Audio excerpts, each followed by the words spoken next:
Mēs šodien filmējam to video, ja? Nu, pats, riktīgi nav tam laika, bet davai, maucam, fiks kaut ko uztaisīsim.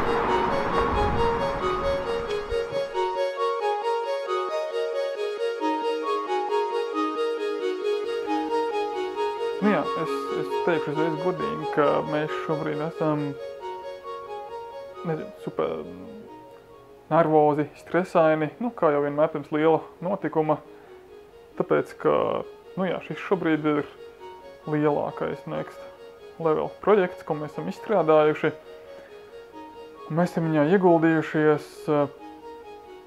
Viņš sākās, man liekas, pirms vairāk kā 2,5 gadiem. Un jau pat pirms tam mēs jau fantazējām, ka nu, tagad kāds būs mūsu nākamais lielais projekts, un tad šis ir tas mūsu lielais projekts, ko mēs esam ilgi taisījuši, un tagad viņš tuliņ palaidīsies, un nu jā, ir satraukums, jo ir vēl visādas lietas, ko jārisina, un nekas jau kā dzīvē nav perfekti.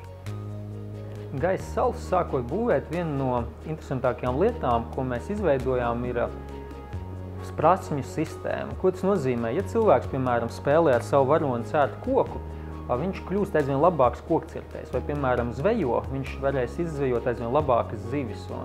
Tas ir diezgan interesanta pieeja sociālajām spēlēm, kur parasti šādas lietas nav. Un mēs esam mēģinājuši izveidot šo sistēmu tādu, ka tu audzi spēlē kopā līdz ar savu varoni. Gan tavs varonis kļūst stiprāks, gan tu kļūsti gudrāks par to, kā šo spēli spēlēt labāk. Un tā ir interesanta progresija kopumā.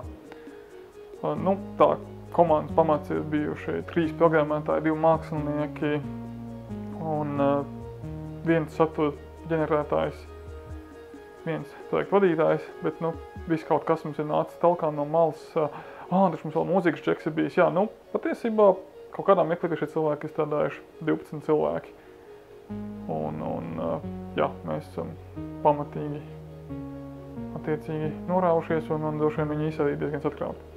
Bija ļoti daudz problēmas, ne problēmas, bet tehnoloģiski izaicinājumi, kuras nu, tā ir diezgan liela, sarežģīta spēle, un tas bija, tur bija jāizdomā dažādi risinājumi dažādām interesantām problēmām, un nevienmēr bija viegli, parasti nebija viegli, jā, un tas, man liekas, bija interesantākais.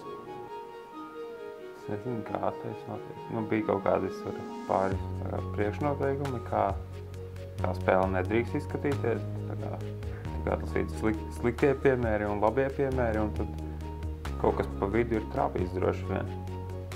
Nu, plus vēl droši vien tāpat jūtams visam cauri kaut kāds personīgais rokraksts un stils. Un tā. Schedule testēšana bija un ir diezgan stresaina, tāpēc, ka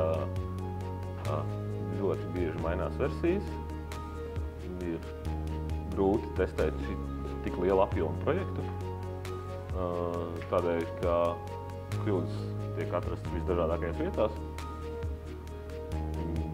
bet, nu, kaut kā mēs esam tikuši līdz tam mirklim, kad Schedules tiks palaists.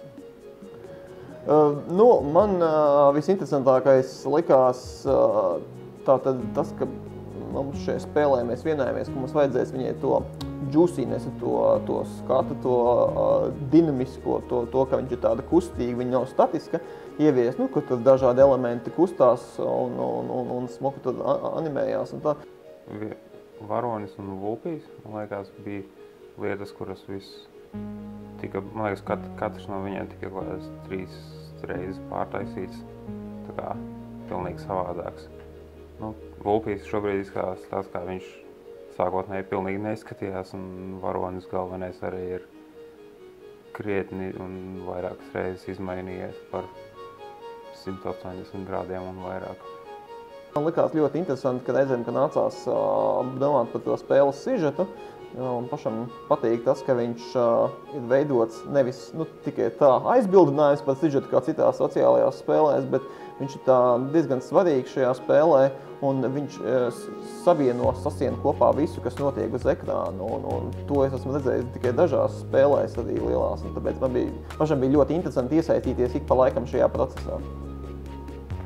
Bet tas, ko es ceru, ir, ka cilvēki pamanīs un spēs sajust tās vērtības, kuras mēs esam mēģinājuši nodot ar šo spēli. kaut kādas lietas, kas viņiem padarīt interesantu, aizraujošu, ka viņiem gribēsies atgriezties, uzzināt, kas viņiem notiksies tālāk un būt interesētiem par tām lietām, kas viņā notiek.